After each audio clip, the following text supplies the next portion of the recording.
കുട്ടികളല്ല പുതിയ കുട്ടികൾ. രക്ഷിതാക്കൾ അധ്യാപകരുമായി സഹകരിക്കണം.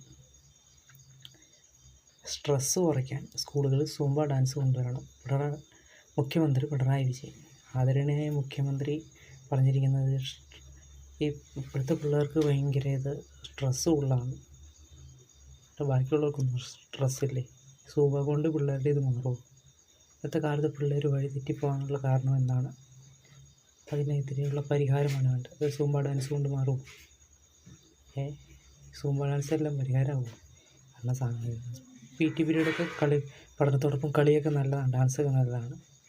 ഈ സൂംബ ഡാൻസ് കൊടുത്തിട്ട് സ്ട്രെസ്സ് മാറുമെന്ന് ആരാണ് പറഞ്ഞത്?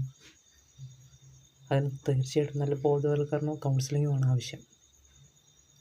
എന്തായാലും ഞാൻ മോശമായിട്ട് പറയാനല്ല, എന്നാലും കുട്ടികളിപ്പോൾ പഠനത്തോടൊപ്പം നല്ല കളിയും കളിച്ച് തന്നെ പറയുന്നത്, ഡാൻസ് കളിക്കാൻ യാതൊരു വിരോധമില്ല. പക്ഷേ അതിനും വേറെ കൗൺസിലിങ്ങും മറ്റുള്ള കാര്യങ്ങളും വൽക്കരണവും സുരക്ഷിതത്വവും ഇപ്പോഴത്തെ കുട്ടികൾക്ക് നൽകണം. തീർച്ചയായിട്ടും പോഷകാഹാരങ്ങളും നൽകണം.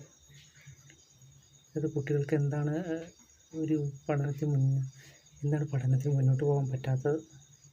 എന്താണ് ഈ ഉയർച്ചയ്ക്ക് തടസ്സമായത്? എന്താണ് അവരുടെ മാനസിക വിഷമം? ഇതൊക്കെ കൗൺസിലിംഗ് എല്ലാ സ്കൂളുകളിലും നിർബന്ധമാക്കണം.